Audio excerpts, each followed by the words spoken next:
We're Hassani and Danielle Pettiford, and we're a real couple with real problems who almost called it quits. I was very frustrated. I became very disconnected, very jaded and cold. We have 4 children, going on 20 years of marriage, and we practice what we preach. Our mission, to change the way couples relate to one another and teach them the skills needed to improve the quality of their relationships. This is the Couples Academy Show. Well, good morning, everyone. Welcome to the Couples Academy Show. My name is Hassani. I'm Danielle. And we are here for another great morning. Glad that you're with us here today. You've been with us all week. We've been having great conversation. Many of you have been tuning in from all over the place. Yes, we want to welcome you guys. Thank you for being here with us every morning. Make sure if you're new to the show that you like, share, and subscribe. Hit that notification bell. That way you won't miss a show. We like to acknowledge all of our viewers. So I want to say good morning to Gigi from ATL. Louisa, good morning. Torre, good morning. Dee from South Carolina, good morning. And good morning, Dietrich, good morning from Baytown, Texas. And Ladidra from Dallas, Texas. I love Dallas, I got people out there. Zach from Ohio, Renee from Hampton, Virginia, and Ralph from Ohio. Welcome, guys. Thank you for joining us this morning. We got a great topic for you. Yeah, we're talking about, the reality is on Sunday, it's an annual holiday that we experience every single year, and it happens to be Valentine's Day. And so our subject is Valentine's Day after syndrome. Well, what does that mean? The reality is so many people are struggling with this particular day for a number of different reasons. Because while you do have couples who are in love with each other, maybe they're new to the relationship, they're newlyweds, they're dating, they just can't wait for this day because they go all in. There are other couples who are going through challenges, and for them, this day is just another day, a dreadful day, a reminder of what we don't have. A triggering day. A triggering day. And these things come upon you without notice, right? You thought you were great. You've done all the work, maybe. Some of you have. If you haven't, it's even worse.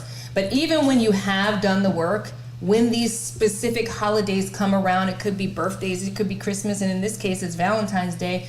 Out of nowhere, all of a sudden, the triggers, the thoughts, the feelings, the emotions. So we want to help you deal with these things because you don't have to be stuck and anchored to this pain. There are ways that you can actually put some practices in place so that you can do something different and feel something different. So if you're the person who's hurt your partner, if you're the person who's broken trust, maybe there's been a betrayal, or you're just in a strained relationship and you're looking forward to this day, but you have a little bit of anxiety because you just don't know how they're going to react. Maybe they said, you know what, I'm not trying to do Valentine's Day this year. I'm not into it. Please don't get me anything. But you're like, well, if I don't give you something, then it's going to be about the fact that I didn't give you something, right? So in the moment, you're saying you don't want it, but 3 months from now, trust me, I'm going to be hearing it. So what do I do? And so the reality is you want to do something, but you want to do it within a context and within a particular framework that's not triggering, but still honoring, if you will. And so if you've been in fights and you've been there's certain couples who literally are always on edge. Either they're in high conflict or they're completely disconnected and they don't do anything together. They don't talk together. They don't eat meals together. They only text each other when they communicate. They're never in the same location. And so now you're going to be fake and phony and you want to give me some flowers and some candy and some cars. Bump that. Like there's all types of things going on. And so, nobody wants that, right? If we have no connection at all, you don't even talk to me, but you want to just do the right thing on specific days. It seems so disingenuous. It's actually another reason to fight. It's another reason to shut down because here's another excuse of your disingenuous, your lack of integrity, et cetera, et cetera. And then it becomes a part of the crazy cycle. Like you want to do the right thing, so you do it, but then it backfires. Or if you know what, you get to the point where you throw up your hands and you're like, I just don't know what to do. And you do nothing. And then you get in trouble for doing nothing. So you can't win for losing. There's always an issue and always a problem. So what do you do in these situations? Let's talk through it, folks. Number one, set low expectations. That's a good one. Not that you should in general have low expectations, but set low expectations of what the return on your investment will be if you do the right thing, and honor your spouse with a card, with a note, with some candy, with flowers.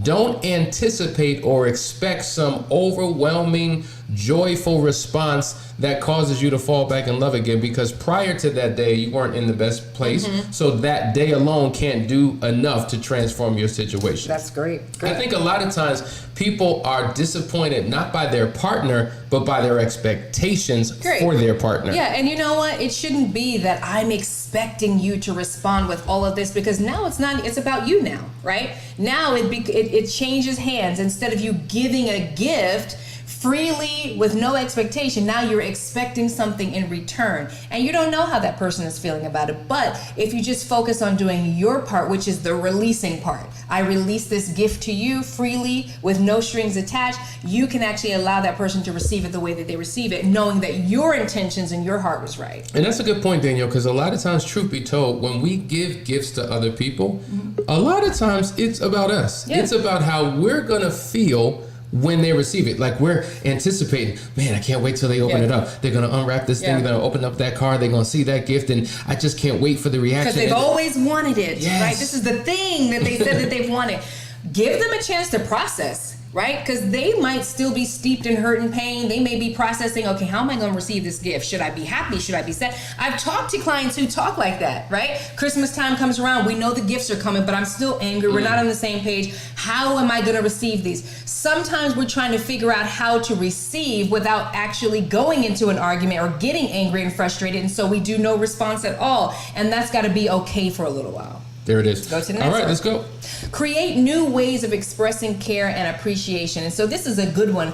I like to look at it like this: out with the old, in with the new, right? Sometimes those old traditions can be triggering and make your hurt partner feel like, oh, this is exactly the way it was before, or remind them of actions that were taken before. Like maybe on Valentine's Day, I have a friend who on Valentine's Day, her ex-husband gave her, the mistress, the same gift that was given to her, right? So a gift could be triggering. So if you actually always give gifts because you were the gift giver, maybe do something different. Maybe start a new tradition. Maybe do an experience instead of gifting, but do something different that doesn't trigger your spouse and cause them to think back to past hurts and pains. That's a great point. Experiences. Because it doesn't always have to be a gift. It doesn't. Right. It doesn't. And we talked about the law of diminishing returns, how you can buy something that you believe has some value or significance, but over the course of time, it just becomes yet another trinket, yet another material item.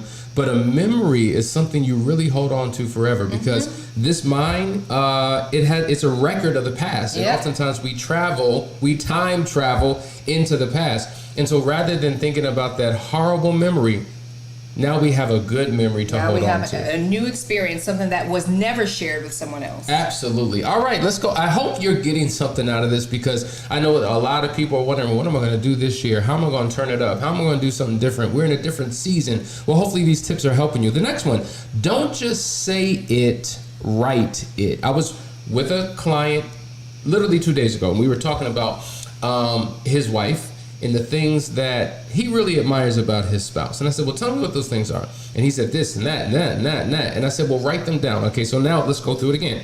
He had 8 qualities. I said, great. I said, there's something called being an artist, meaning it's one thing to say to your spouse, you're so beautiful. But, thank you.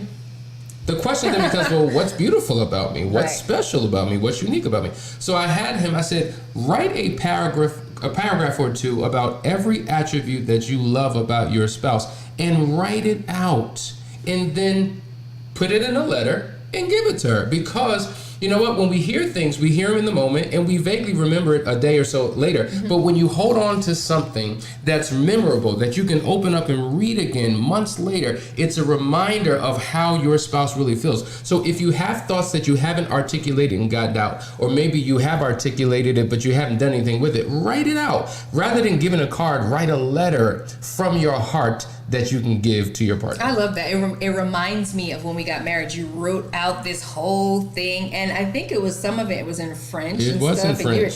I had to learn another language. Or was it patois? No, it was French. Okay, and it was beautiful, and it was like, you could say you love me, but then I'm gonna say, well, why? And how? And so that gives you the opportunity to be expressive and artistic in your expression to your spouse. So I love that. I want a letter today. Next point. All right, here we go. List 20 things you appreciate about your mate. And I mean, this goes right in line with what Hassani is saying. And the truth is that most of the time we have no problem recalling hurtful things, right? Those things that upset us, our brains automatically go right there. We were just talking about it.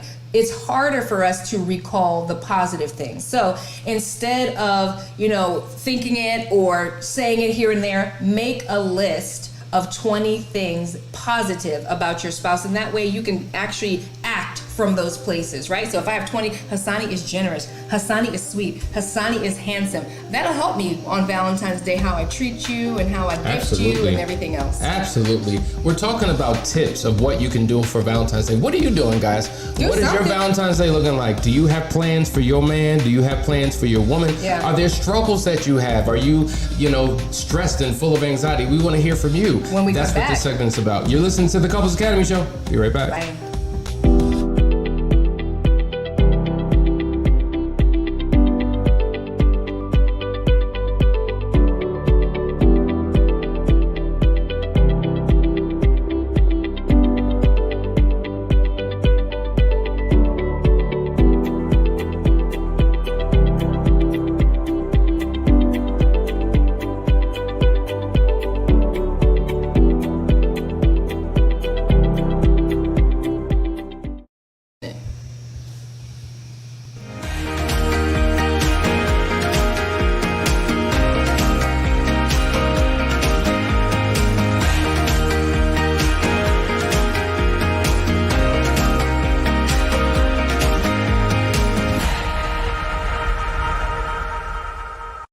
Good morning, everybody. You are watching the Couples Academy Show, and we're trying to help you out for Valentine's Day, because sometimes we need a little bit of help, especially when we're coming from a place of hurt, right? We're leaving that place and we're forging ahead. And so sometimes we got to do things different to make sure that we avoid landmines in our relationship. So you guys are talking to us today. We wanted to hear from you. What are you experiencing right now? Do you have anxiety? Do you have plans for Valentine's Day? Have you figured some of this out already and are already doing it? Drop it here in the chat. But I'm going to go to Michelle, who is saying, I'm not excited about it because he's always acting up. Who wants to spend that time with him? It makes me sad.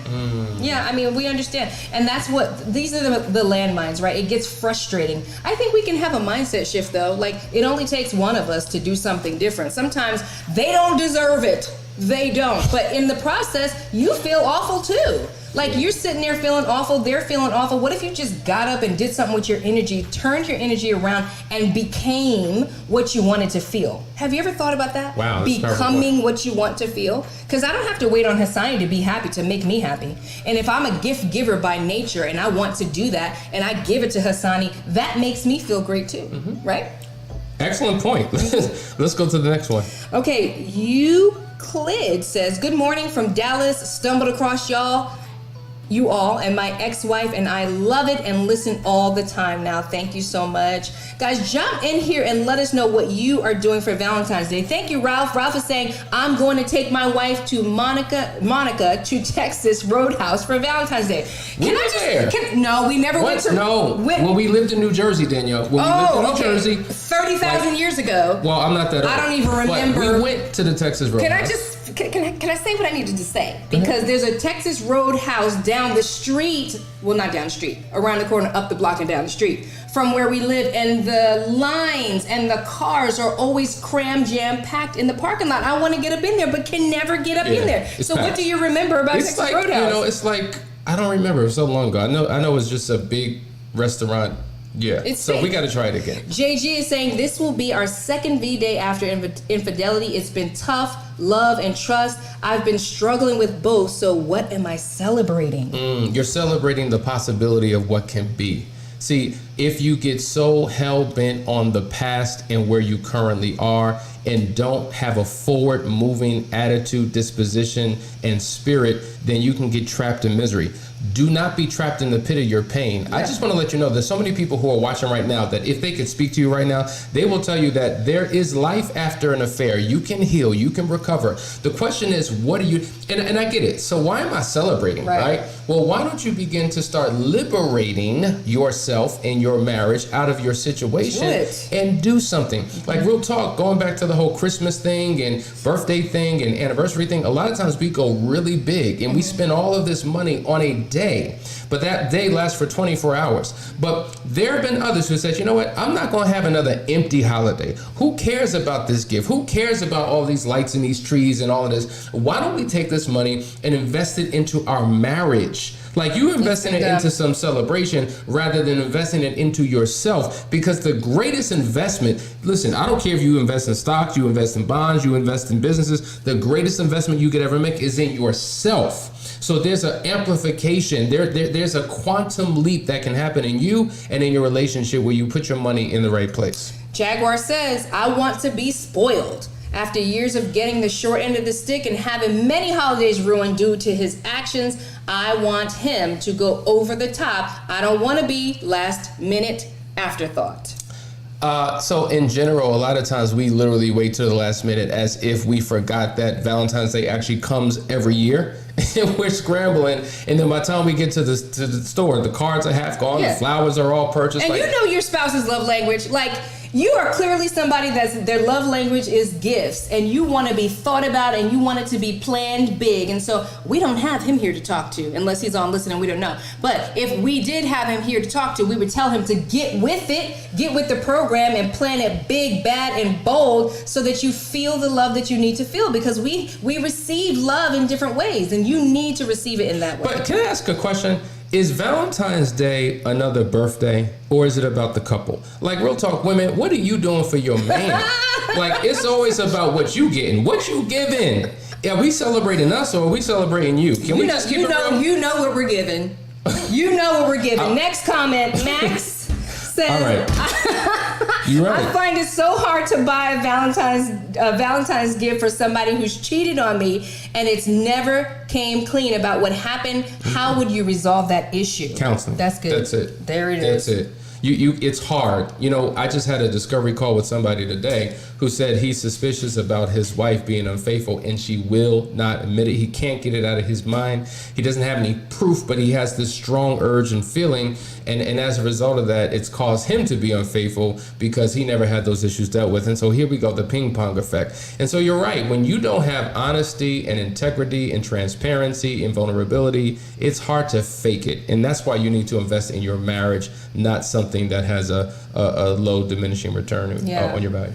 Talisha says, wow, don't get trapped in the pit of your pain. Yeah, hashtag that. I mean, that's something to write down, put it on your mirror, and look at it every time you brush your teeth. Don't get trapped in the pit of your pain. That was a great comment. JD says, I have been seeing hints on Facebook of nice things to do or cook, so I'm going to follow the hints I've been seeing. There it is. Yeah, there's lots of tips going around. All you got to do is get on social media, turn the TV on. There's so many things that you could do to show love this holiday. And let me just say this, whatever you do, let that be the beginning of something new.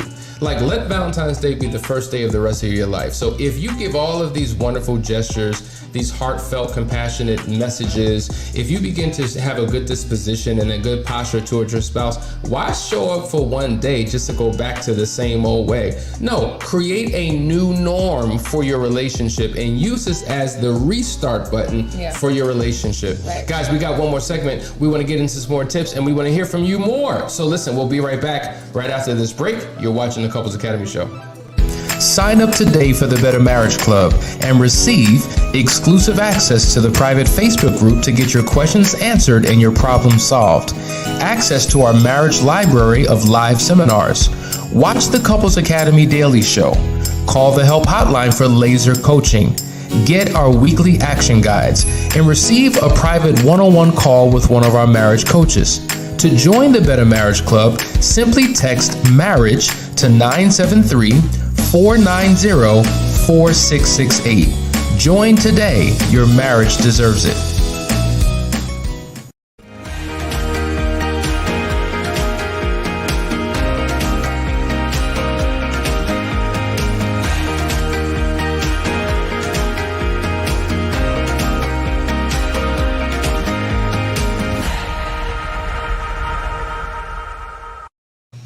All right, guys, we're back. We're talking about Valentine's Day and all the things that you need to do to take your relationship to the next level. Let's go to the next point, and it is take a break for the day. Listen, if you're in a bad place and it seems like the last couple days, the last couple weeks, you've just been at each other's throat, why don't you agree that this can be a day that you just push pause? I mean, when I think about the Middle East conflict and crisis between Israel and Palestine, they've been at war for years. However, when holidays come around or holy days come around, they have a peace treaty. They're honoring their God, they're honoring life, they're honoring the beauty of all that life has to offer, and they pause from the conflict to enjoy the day. And I think that we can take a play out of that playbook and incorporate it into our relationship as well. Because listen, our problems are going to be here after Valentine's Day, so we could pick up then. But for now, let's try to celebrate. Enjoy. Yes, let's do something. Let's go to this comment here. Luisa says, I always celebrate my husband. V-Day is about our love, our marriage. We are going on a road trip tomorrow. I love the gifts of memories. So we plan adventures, kid-free. Yes, and that's amen. The gift right there, kid-free. That's right, I said it. Fix your face. Go to the next one, Hassani. All right, the next one, be sensitive to what your mate wants. And that kind of speaks to that, right? It is a celebration of our love. And I think it's a beautiful thing when we are both catering to each other. It's even more fun when we're trying to outdo each other, isn't it? So make sure that we're checking in to make sure that we're not making it about us. And that goes back to that first point. If I give you a gift, I want to see you respond a certain way, and I'm disappointed. No disappointment. I'm going to give freely. I'm going to receive freely, and we're going to actually focus on connecting, loving, sharing, and enjoying each other. So critically important. So this next one is really, really good. It says, do something constructive which contributes to finding a better life. So here's the deal. Maybe it's not necessarily appropriate to be so romantic and lovey-dovey because it's like, Joker, what are you doing? Yeah. We don't even touch. We don't even talk. What is this? But rather than having an overwhelmingly romantic kind of gesture, why not do something fun? Just something fun, something that'll make you laugh. It's not about kind of being all romantic and sensual, but it's reminding yourself of the fact that, you know what, we can laugh. We've had good times. You know, we say this all the time. There's an expression that says couples who pray together stay together. But it is also true that couples who play together stay together. And just being playful, just being light, I don't know, going to a comedy show, turning on something on Netflix and just laughing. Sometimes all it takes is a moment of laughter where you can connect with your partner in a way that you haven't before. And it reminds you of what was and the possibility of what can be. I got to share this comment from Noreen, who says, we'll be separated for Valentine's Day because he's gone for work. But I totally understand how celebrating can be triggering. Yes, Hassani, I want to invest in us moving forward. Looks like signing up for an intensive might be an investment I could be on board with. Yeah. And that's what this is all about. Like, you know what, at the end of the day, y'all, what are we investing in? If it's broken and it's not working, because we give some valuable tips here, and a lot of people are able to apply them in their lives and they're seeing a return. But if you're applying all these tips and you're still not seeing a return, it's time to turn it up and do something different, do something more. Yeah, absolutely. And I tell you, so many people, like for instance, just be transparent. I'm right in the middle of a 3-day intensive now. And day one, I'm telling you, they were at war with one another. There was no hope, no possibility. And what can happen in 72 hours? And people come in, ain't nothing gonna happen in those 72 hours. We've been married for 72 years, and he been the same joker he been from day one. How you gonna do something in 72 hours? Well, if you've been doing the wrong thing for 72 years, and then you find out the right thing to do, and then you begin to do it, and then you get automatic results, then wait, there's a possibility that things can actually change and transform. And so you gotta be willing to try something different, to do the work, and take your relationship to the next level. It's just that simple. Absolutely. All right, let's go to the next one. Have open lines of communication between the both of you. And here's the deal, y'all. Like, you know, if you're hurting, if you're in pain, if you've experienced infidelity, sometimes these holidays, like we said, are very triggering. And we actually need to make room for each other to be able to express how we're feeling. Both sides, the hurt and the offending partner, are going through something, right? You're both in pain, you're just experiencing it in different ways. And so if I'm the offending partner and I'm trying to pave a way back to your heart and nothing I'm doing is working, I need space to express that. If I'm the offended partner and I'm hurt and I feel triggered by this holiday because last year at this time something happened, I need to have the floor to be able to express that to you. And keeping those lines of communication do everything. I need to be able to talk to you. Yeah. I need to be able to share with you that I'm hurting, and you need to receive it well and not turn it against me and gaslight the situation so that I shut down. Yeah.